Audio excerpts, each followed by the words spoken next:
parmahan, au biru-biru nado, Jesus kok di harung aku saihu tonoku saihu tonoku saihu tonoku Jesus kok di harung aku saihu tonoku.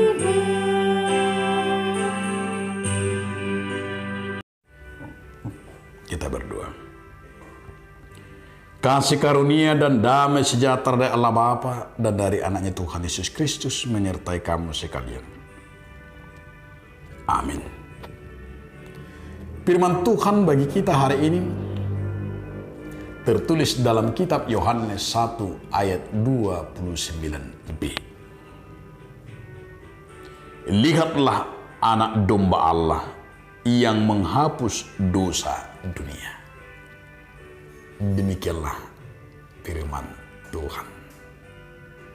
Saudara, dalam nama Tuhan Yesus Kristus, hari ini kita akan merenungkan berita dan akibat kesaksian dari Yohanes.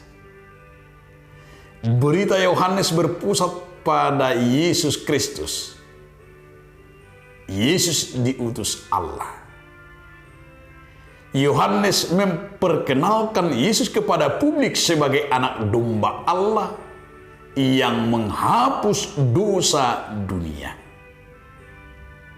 Sebutan ini bukan hanya ingin menggambarkan bahwa Yesus memiliki sifat lemah lembut seperti anak domba.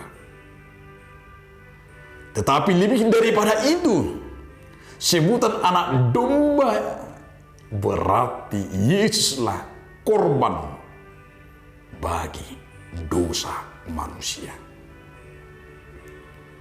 Kadang ada orang bercerita tentang kehebatan sesuatu dan begitu membanggakannya di hadapan orang lain.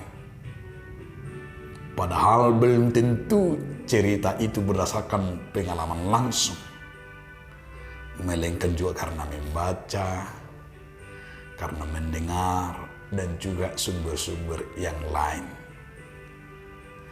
Tetapi berbeda dengan cerita Yohanes dalam firman ini. Dia menyatakan sebuah kehebatan yang dialami secara langsung, yang dirasakan oleh Yohanes sendiri. Nats ini kembali memberikan kepada kita keteladanan dari Yohanes Pembaptis. Sebagai anak-anak Tuhan, kita pun dipanggil untuk bersaksi. Namun isi kesaksian itu mestinya bukan sekedar konten penginjilan yang kita hafal, tetapi yang kita alami dan yang kita rasakan. Kita semestinya bersaksi tentang bagaimana karya keselamatan Allah itu terlaksana di dalam diri Yesus Kristus. Karena karya keselamatan itu sedang terlaksana di dalam dunia ini dan terlaksana di dalam diri kita sebagai orang-orang yang telah dibaptis dengan Roh Kudus. Karena ada yang kita teladani dari motto daripada Yohanes Pembaptis, yaitu memberitakan kedatangan sang anak domba Allah yang menebus dosa manusia. Anak domba Allah itu Yesus Kristus yang menjalankan tanggung jawab dan tugasnya. Yohanes Pembaptis bertindak lurus, jujur, dan berani, dan apa adanya. Ia tidak mengambil kesempatan untuk menjadi terkenal atau untuk terhormat. Dia tidak mengambil kesempatan untuk menjadi nomor satu. Tidak dipakai kesempatan itu untuk hanya dirinya sendiri. Tetapi sebaliknya Yohanes memusatkan seluruh hidupnya kepada kesaksiannya kepada Yesus Kristus, Sang Mesias yang datang sebagai anak domba. Oleh karena itu kita diajak untuk hidup dalam kasih dan ketaatan kita, dibutuhkan pengorbanan kita yang menjadi patron dan keterangan kita Yesus Kristus. Apa yang telah kita persembahkan bagi Kristus sudah korban kita bagi kita. Itulah menjadi korban kita. Itulah yang kita rasakan, bahwa kita merasakan penebusan.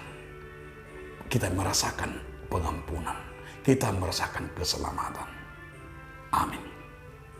Terima kasih Tuhan Yesus atas firman yang mengingatkan kami, agar kami Tuhan semakin menyatakan kesaksian kami lewat firman-Mu. Amin.